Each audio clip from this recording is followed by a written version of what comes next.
I'm Jim Sawyer. I grew up in Ogden, Utah. Was on the governor's staff at about the 25-year mark with way more clout than I should have had, and eventually ended up in a PhD program trying to figure out what the long haul looked like for me.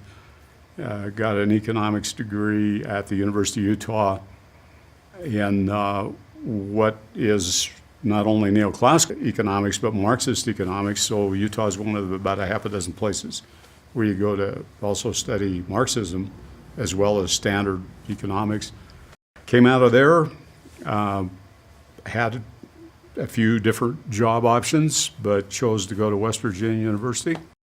Was there for about a year, and then a job opportunity came open at Oregon State. My wife at the time really wanted to be in the West, closer to her mom, so we moved to Oregon. And I was there for about 3 years and then migrated up to Seattle. Or after that, was with the Jesuits at Seattle University for 36 years and retired to Colorado. I'm a liberal, but a moderate liberal, so I would say that I'm somewhat left of center. And I grew up in an environment where everyone around me was politically conservative. And I do respect the people that raised me. And so what I try to do is understand from the perspective of liberals that I associate with and conservatives in my family and other people that I know about what might be some middle ground that is missing in this dialogue. On either side, the argument is likely to be there's no middle. There can't be any middle. Of course there can be a middle, and the reasons why we need to identify what that middle is.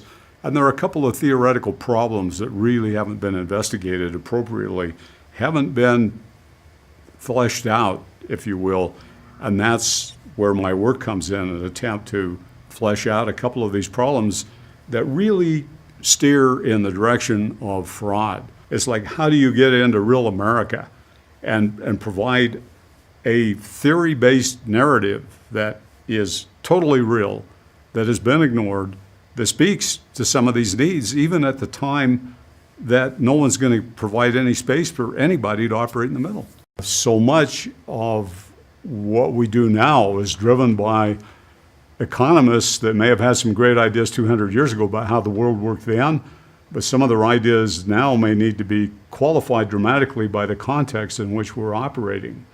This is an attempt to rethink basic economic ideas that need to be updated and contemporized to allow us to get at contemporary problems that basically didn't exist 100, 200 years ago. And this polarization on the right, polarization on the left, this political polarization needs to somehow be shrunk in some reasonable way through dialogue. We don't really know, as a society, we don't really know what we're fed up about. Everybody's anxious. It's just terribly difficult to try to localize or focus that anxiety. And you've got voices on one side and voices on the other competing. And I think it's just a cacophony. And then into that, Donald Trump and the people who voted for him who just want to take the system down. So it's a very complex time. One huge issue is when people vote against their self-interest, and especially against the stewardship interests of people who come after them, their kids and their grandkids. And that's precisely what's going on right now. If we look at the people who put Trump in the White House, and many of the policies that Trump has pursued are diametrically opposed to the kind of economics these people want and need.